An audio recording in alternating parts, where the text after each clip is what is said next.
Hey friends, I wanted to do a quick video about tips on interior design that are going to take your home to the next level.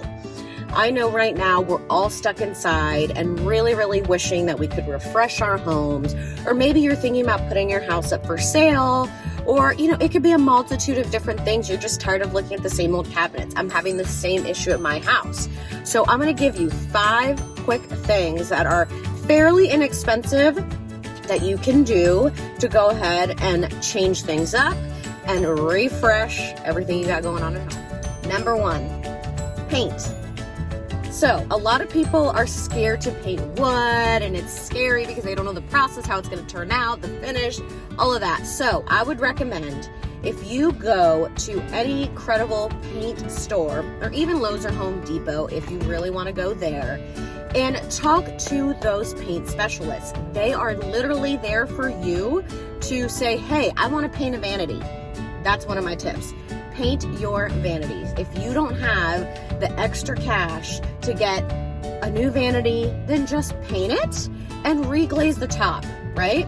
Just like you could reglaze your tub. So really think about those bathrooms, and instead of thinking full gut job, think, okay, well, what can I paint? What can I reglaze? There are so many creative ways to do it now that is literally going to take you maybe a weekend, a couple weekends, and then next thing you know, your bathroom looks brand new and you didn't spend thousands of dollars on new vanity, a marble top, all of that stuff, right? So think about that. Reglaze, repaint, talk to those specialists, and tell them what project you are trying to tackle. They will absolutely 100% give you the best advice.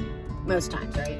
Are you tired of your old kitchen cabinets? I am. So I was looking at mine literally yesterday. This is like a thing that I deal with every day. So we renovate homes, but of course our house is just like on the back burner. But I was looking at the doors, and after working with a kitchen designer for years, I thought, well, why don't we just reface them?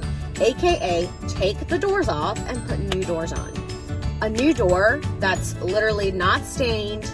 You could either do just like pine, something that's not stained that you could stain, or white. There's different options for you. Is literally probably between $6 to $12 for the door, right? And even cheaper for the pulls and the drawers. So think about that. If you have really good solid wood cabinets that you don't see an issue with, then you can just reface it. That is so much cheaper than spending $7,000, $10,000 on all new cabinets and going through that trouble, right? And then that gives you the opportunity to paint it if you really want to paint it and you're tired of, the wood look.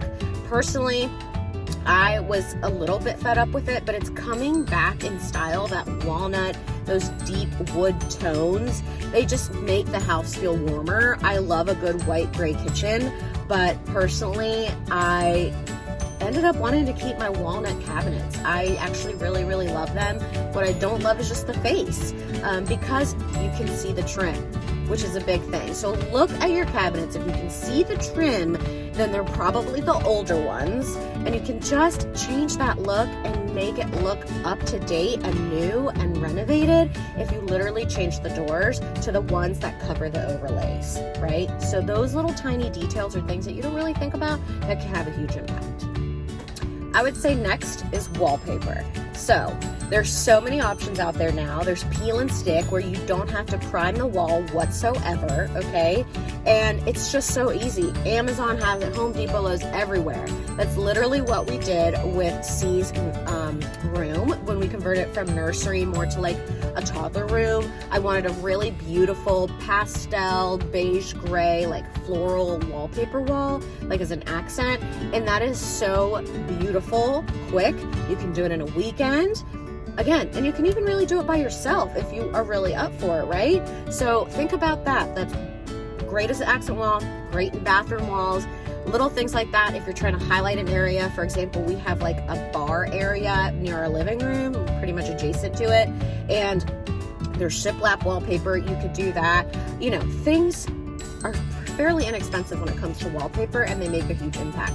or if you just want to add some bold colors. That's always another recommendation of mine, and another tip is if you really want to change it up. I know grayish and beige and all of those things have been in for years, but now we're starting to see pops of color here and there. And so I would recommend that. You know, maybe it's not everyone's taste, maybe it's not everyone's style, and if you're trying to sell your house, maybe you don't want like a bright green wall, but you know, a nice subtle wallpaper that brings in some of those brighter, even bright neutral colors, those do exist, I think would be super helpful and super great, and would add a ton without, again, spending so much money, because that's what it's all about, right? We don't want to spend a ton of money or a ton of time, or hire contractors to come and do these things. Sometimes we just want to do our own DIY stuff. A general rule of thumb too, and this will be my last piece of advice for you all, is maybe grab all of the decorative type items that you have at home and go ahead and see what you have, right?